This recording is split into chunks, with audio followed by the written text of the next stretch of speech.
So why don't we go ahead and get through lesson number 1, and then we'll save lesson number 2 for tomorrow.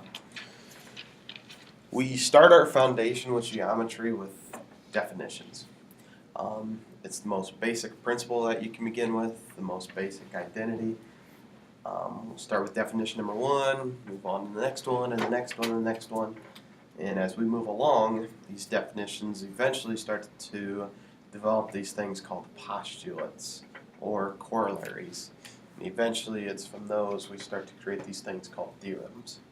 Okay, so I will just tell you up front to begin with, a lot of definitions, because again, that's where we need to start with. We need to start with a statement that is understood to be true. There's no argument with it, and then move on from there. Definitions, you don't have to write these out. Okay, if you would like to put these in your notes come test time, that is okay. But otherwise, you're going to have this on Quizlet or your Ebbinghaus or on your index cards that you can go to as well. So I will leave it up to you if you want to do these. I will tell you during the lecture, I'm going to go through these rather quickly, so you may not be able to write these down as I go. So again, that's up to you. Very first definition, a basic mathematical term that is not defined using other mathematical terms. It seems really basic or obvious, but that is just an undefined term.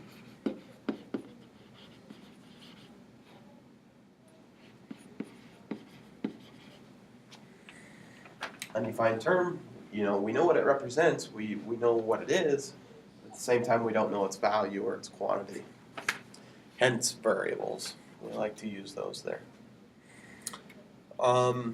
Next definition is really the basics for geometry. If we want to name a location but it does not have any size, we would call that a what?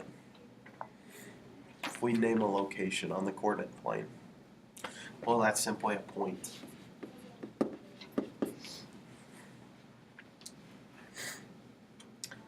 We say that it has no size because we use the point to indicate the location because if I used it really, really small, like that, it's hard to see. But we say that it has no size, it just represents that location. Straight path that has no thickness or extends infinitely. The next item in this line, or in line, is a line.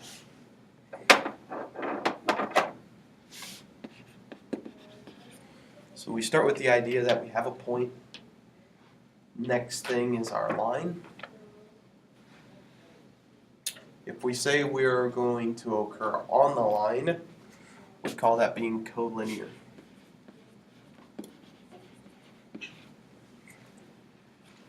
Synonym for co is same or on. So if we say we're collinear, that means we're on the line.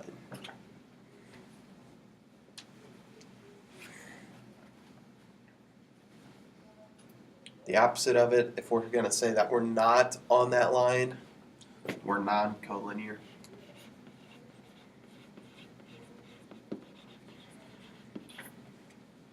So understand, as we start here in geometry, I had a professor of mine that told me, take everything that you learned about geometry and just pretend that you don't know it. Just to erase your memory bank. Because as we build up here in our section for geometry, we are starting with the idea that we have nothing. We start with the idea we don't know what a point is, we don't know what a line is, we don't know what a polygon is, we don't know any of that stuff. Okay? So we're going to start with this idea of knowing what a point is, it names the location. From there we have our line, and then we have collinear and non-collinear, which indicates whether we are on or not on the line. Example number 1, we need to give 2 different names for the line. And we want to name 3 collinear points and then 3 non-collinear points. When it comes to naming lines, a couple of different ways that we can do it. Number 1, notice that we have this lowercase y down here. We like to use lowercase letters for lines. So we could just simply say line y. That's one way we could name it. Is there another method that we know?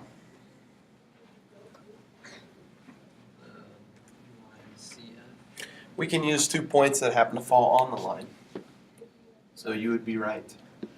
On the line CF, you most certainly can write it out that way. Or if you want to use the shorthand notation, just like that. So I actually gave you 3 different ways you can write it. Line Y, or shorthand notation, line CF, or long notation, line CF. Either way. Students more than likely like to go this direction using that shorthand notation. Collinear points. We defined it as being points that were on the line. And when we use collinear points, we always want to identify 3 of them.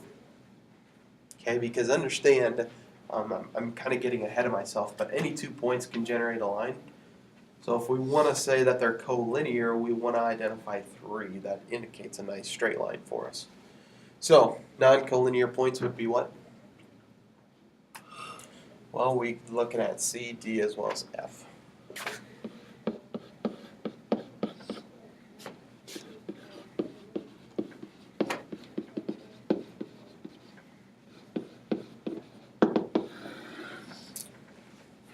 Seems basic, and it is. Non-collinear points. Now, what students will typically do here is they'll look for points that are not on the line, and they will say, I can only identify 1 point, and that's point E. But understand, if we say that they're non-collinear, basically what we're saying is there are 3 points that cannot form a line. So what I could say is C, E, and D. 3 points, obviously, when we look at it, it's going to have a curve if we try to draw a line through it. Therefore, they are non-collinear.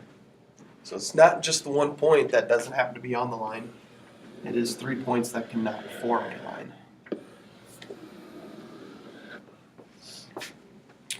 You could have also gave me C, E, and F. You could have gave me E, D, and F, and so forth. And that's one of the confusing things about geometry is there are a number of different answers that sometimes you can come up with.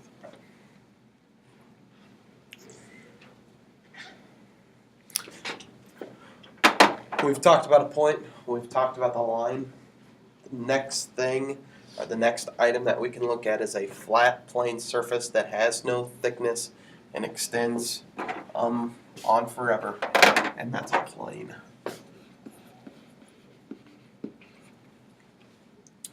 An okay example of a plane would be your desktop. A piece of paper.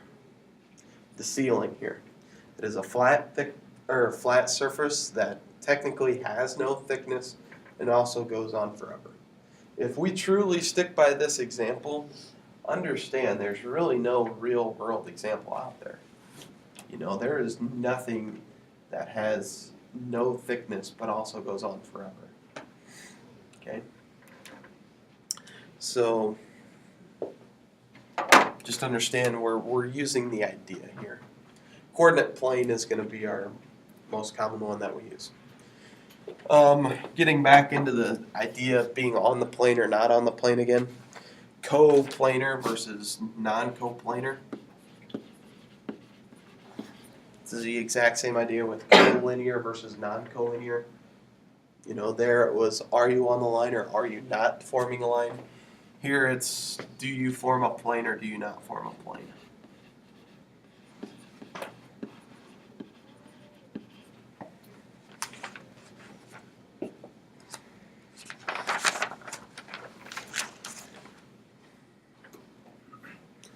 Just like we can name lines, we can also name planes. It's relatively the same concept. More times than not, they will give you this scripty looking letter, which will represent that plane. So the first way we can name this thing is plane M.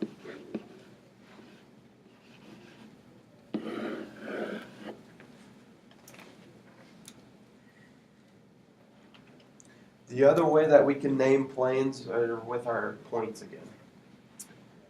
How many points did we need to name a line? 2, right? How many do you suppose we need to name a plane? Now we need 3. 3 points that are on the plane are G, F, and H. And if they gave you more points that were on the plane, we could use those as well. Any of those 3 combinations.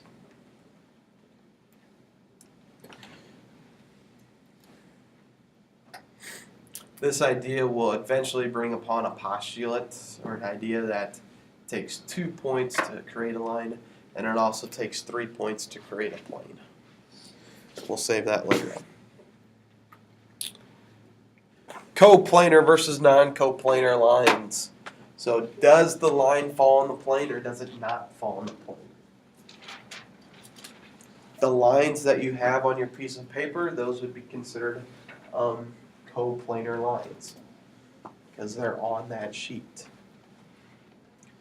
This line L here would be considered non-coplanar. While it intersects through the plane, it looks like it cuts through it, it doesn't fall on it. Okay, not every single point of the line also falls on the plane itself. So if we make our list here of coplanar lines, we have line N as well as line M.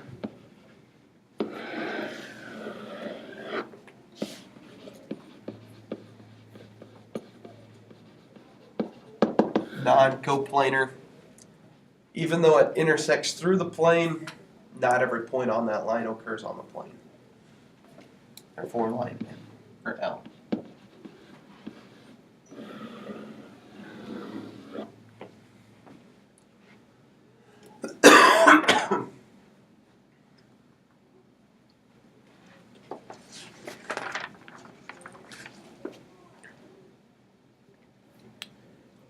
And it's with our lines and our planes we get into our next term.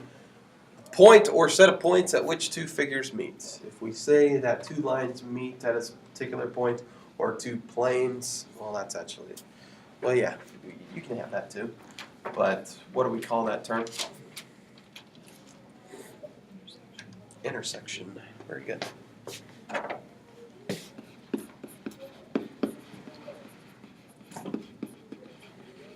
Two roads that meet one another. We call that the intersection. The intersection of Dodge and 45th Street. So on.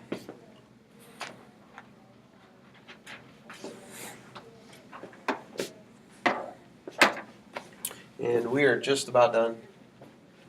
The intersection of PQ and RS. PQ, understand, represents a line. Same thing with RS. So we are looking at this line, PQ.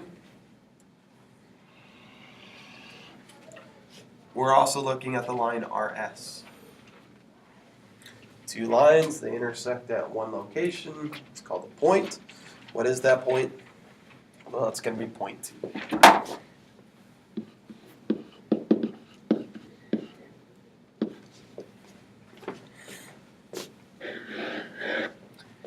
And the last one, we want to identify the intersection of planes M and L. M is this darker blue plane right here, going off in this direction. Plane L is the lighter blue one going off top left to bottom right. What do we get when we intersect 2 planes?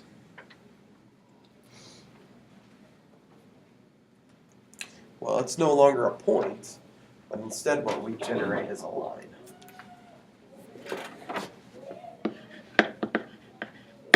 And for us, it's going to be the line QP.